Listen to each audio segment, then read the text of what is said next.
Edward and Alfred. Welcome to the show.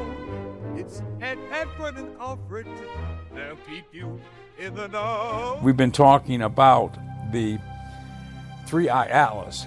And what is Three-Eye Atlas? You know, when it got on my radar screen, I was, interested to note that it was something that's, it's very seldom that we've ever seen an interstellar that came outside of our solar system visitor. It's Three-Eye Atlas because it's the third one. There were two others prior. But they all behaved like comets. And this one is not particularly behaving like a comet. In some ways it is, and in some ways it's not. It seems to me, as an independent observer, it seems to me like the conventional wisdom and the conventional methodology of keeping the population of the world from panic, right? They're saying, well, it is sort of an unusual, unexplainable, certain aspects type of a comet, but we can't explain all of these different anomalies. But it's a comet. Don't worry about it. Okay, now I've been watching the Harvard astrophysicist Avi Loeb, particularly because I think his view of how this is all playing out seems to be, it makes more sense to me than anyone else's view. He's not panicking. He's not saying, no, this is not a comet.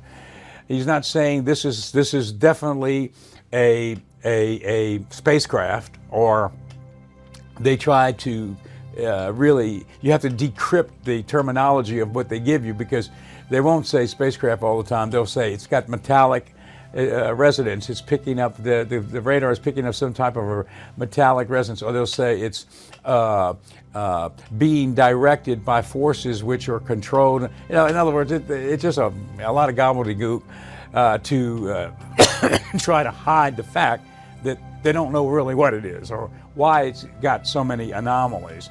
But what Avi Loeb says is he doesn't come out and say it is a spacecraft, but he was the very first one. When all this started, I remember he said, we shouldn't,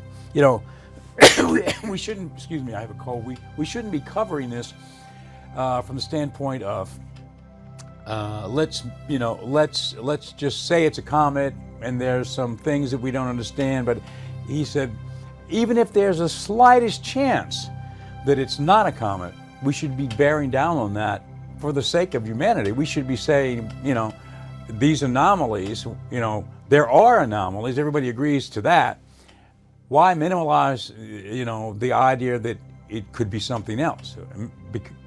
I guess you do that if you don't want to send everybody into a panic, but on the other hand, from the standpoint of preparation and from the standpoint of being aware of really what's happening out there, it's best to at least put that in the equation, even if it's a minuscule potential, because that a little bit of that equation, even though it may not be something that's definitely going to happen, it prepares us for when it does happen in the future. It gets us into the mindset of, something is not right here.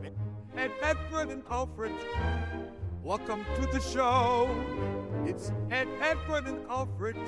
They'll keep you in the know.